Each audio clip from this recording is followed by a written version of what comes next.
ಕಲಬೆರಕೆ ಹಾಲಿನ ಕೇಂದ್ರಗಳ ಮೇಲೆ ಅಧಿಕಾರಿಗಳು ದಿಢೀರ್ ದಾಳಿ ನಡೆಸಿದ್ದಾರೆ. ಕೋಲಾರ ಜಿಲ್ಲೆಯ 6 ತಾಲೂಕುಗಳಲ್ಲಿ 40 ಕಡೆ ರೇಡ್ ನಡೆಸಿದ್ದಾರೆ. ಅಧಿಕಾರಿಗಳ ದಾಳಿ ವೇಳೆ ಸಾವಿರಾರು ಲೀಟರ್ ಕಲಬೆರಕೆ ಹಾಲು ಪತ್ತೆಯಾಗಿದೆ.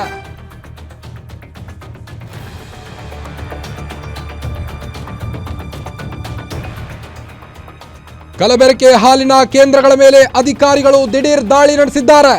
ಕೋಲಾರ ಜಿಲ್ಲೆಯ 6 ತಾಲೂಕುಗಳಲ್ಲಿ 40 ಕಡೆ ರೇಡ್ ಆಗಿದೆ. ಈಗ ಅಧಿಕಾರಿಗಳ ದಾಳಿ ವೇಳೆ ಸಾವಿರಾರು ಲೀಟರ್ ಕಲಬೆರಕೆ ಹಾಲು ಪತ್ತೆಯಾಗಿದೆ.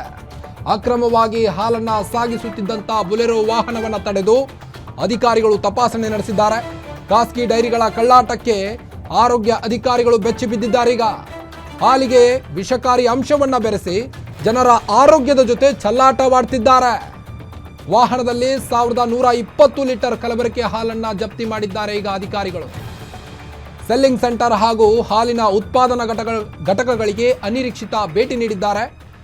ಭೇಟಿ ನೀಡಿದ ತಕ್ಷಣ ಅಲ್ಲಿದ್ದಂಥ ಎಲ್ಲ ಹಾಲನ್ನ ಜಪ್ತಿ ಮಾಡಿದ್ದಾರೆ. ಡಿಸಿ ಆದೇಶದ ಮೇರೆಗೆ ದಾಳಿ ಮಾಡಿದ್ದಂಥ ಆರೋಗ್ಯ ಇಲಾಖೆ ಅಧಿಕಾರಿಗಳು ಕಲಬೆರಕೆ ಹಾಲಿನ ಕೇಂದ್ರಗಳ ಮೇಲೆ ಅಧಿಕಾರಿಗಳು ದಿಢೀರ್ ದಾಳಿ ನಡೆಸಿ ಖಾಸಗಿ ಡೈರಿಗಳ ಕಳ್ಳಾಟಕ್ಕೆ ಆರೋಗ್ಯ ಅಧಿಕಾರಿಗಳೇ ಒಂದು ಕ್ಷಣ ದಂಗಾಗಿದ್ದಾರೆ. ಹಾಲಿಗೆ ವಿಷಕಾರಿ ಅಂಶವನ್ನು ಬೆರೆಸಿ ಜನರ ಆರೋಗ್ಯದ ಜೊತೆಗೆ ಚೆಲ್ಲಾಟವಾಡ್ತಾ ಇದ್ದಾರೆ. ಹೀಗೆ ಅನ್ನೋ ಪ್ರಶ್ನೆ ಮೂಡ್ತಾ ಇದೆ.